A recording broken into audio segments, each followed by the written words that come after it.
Howdy also is back at it again with another video, and I welcome you all this evening to oh, there's my dog. I am in the living room right now. First I'm in my normal recording setup, and then I'm in my car, and then I'm in my bed. Where am I gonna be next? It's truly a mystery. But yeah, gonna be here for a bit as we relocate things around the house, and yeah. But this evening we are going to talk about new little setup here with the whole second display thing. Tell me if y'all like this, because I made sure that y'all still capture all the content going on as I talk about it, but they're just a bit more of me. Do you like it like this? Would you like me back in the corner? Let me know in the comments. But yeah, I did miss a bit yesterday, unfortunately, so let's just go through the news. Yesterday we had Andrew Yang raise $16.5 million in the last 3 months, and this I know this wasn't the $20 million that I kept saying over and over again in all of my videos throughout the campaign, or throughout the course of Q4. Definitely near the end, I was really hyping it up a lot, and you know what, it's a lesson learned. It's a lesson learned. I'm not going to throw anyone under the bus, because the sources I had that were reporting 20 million over and over again, they were some what I thought were legitimate sources, but apparently I don't know if I was lied to or they were lied to. But yeah, 20 million didn't happen. Always verify your sources, y'all.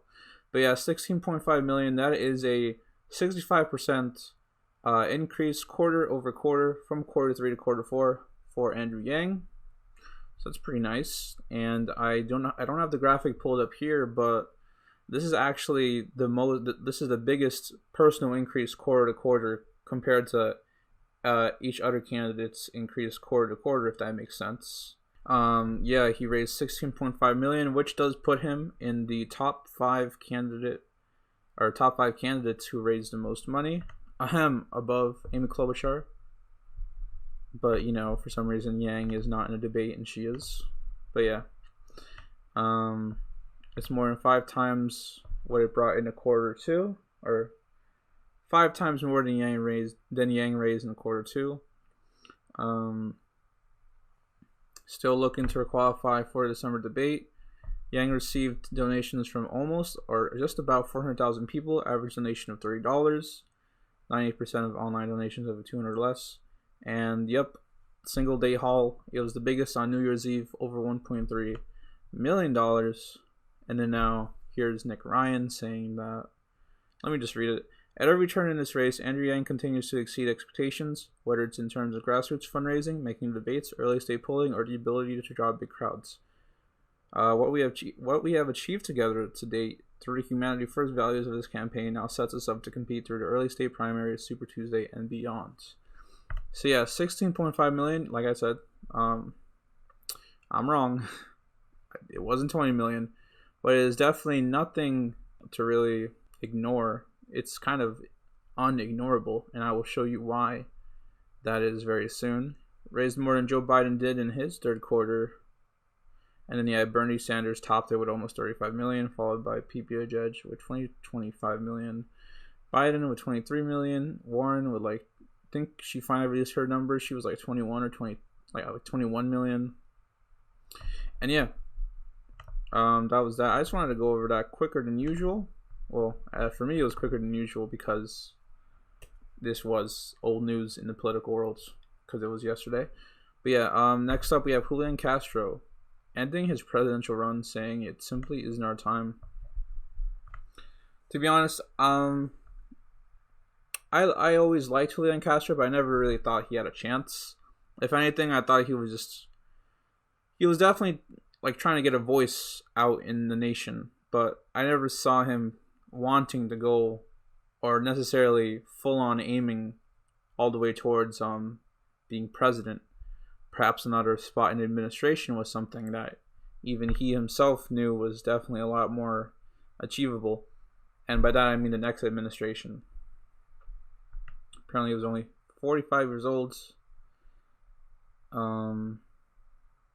Spent 5 years as mayor. Yeah, so Castro is done here, and obviously he had a really big support base with the Latino crowd, relative to his polling. But it's going to be interesting to see who he endorses. That would be very interesting. And even if he could even go all the way as to be someone's vice president someday, maybe this election cycle, who knows. But yeah, Castro's out. I really hope he endorses Andrew Yang because, Castro said he would pilot a UBI program. I think Castro talks well or praised the idea of democracy dollars. And yeah, Castro is out, but Yang remains.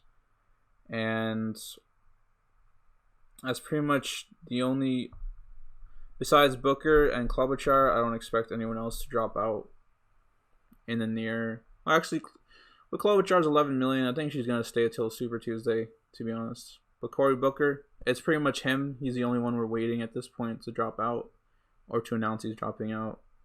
And Tom Steyer. Well, then again, Tom Steyer is a billionaire.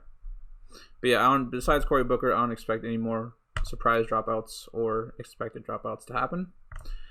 Now with the MSNBC surprise that I was talking about, I think I hinted earlier in the video that MSNBC actually did something interesting, which was talk positively about Andrew Yang. So let's play this whole clip here. It's not the loudest, but I will boost the audio in post-editing. So here we go. Parallels. I think Andrew Yang is a really interesting candidate that has gotten undercovered. Absolutely. He raised $1.3 million on December 31st alone. So you want to talk about a money bomb. And I'll tell you, he does very well in debates for somebody who's never been on the stage before. He does. And I think he, on the stage, talks best to suburban voters, talks a lot about his family life, how his wife takes care of their child with special needs. He does a very good job speaking to some of those issues that Democrats won on in 2018. I also think he's interesting when you ask him about foreign policy challenges. He's much more forward-looking about what the future holds than a lot of the other candidates. He talks about cybersecurity. He's thinking in more, I think, of a 21st century way.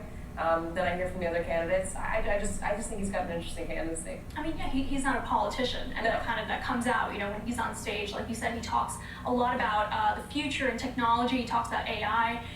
He talks about how technological advances are going to affect, the voters who he's talking to, and I think that has really helped him break through. Talking a lot about automation as well. Let's. So wow, MSNBC must be watching, talking to their editors saying, "What are we doing? Who let those people up on stage?" No, but for real, this was positive coverage, like actual positive coverage. And MSNBC didn't try to, throw in some snarky comments, sarcastic comments, like towards the end. Like it was just all positive words flowing throughout the segment. Good on MSNBC in this specific case.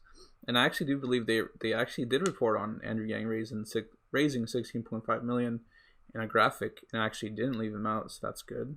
Them saying that Andrew Yang has been getting not being covered enough is so ironic because they've literally, I don't know if they're contradicting themselves a bit, obviously, but I don't know if they realize what they're saying or just trying to pretend that they didn't ignore Andrew Yang for months and months and months, maybe trying to sweep it under the rug or something. But hey, MSNBC, are they turning a new leaf with this? Are they extending the olive branch? I think that's how you say it. Who knows? Who knows? But that is pretty much it for me. That is pretty much it for me. Let me do my little Patreon thing. And this month, by the way, we have $10 from AWZ. $10 from Nikita M, $10 from KCW, $10 from Lee Z, $5 from Lily C, $5 from Raging Newbie 2, $20 from Craig R, and $10 from Lords JC. Thank you so much, my Patreon supporters, for supporting me and helping this channel stay afloat. And the extra money, of course, is being saved towards Iowa. And yeah. If you hear that, it's my dog scratching herself.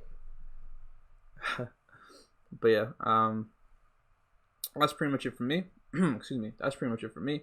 If you're watching this in a day, I hope you have a good day. And if you're watching this tonight, I hope you have a good night. Thank you all so much for watching. I hope you enjoyed. And I will see y'all later. Peace.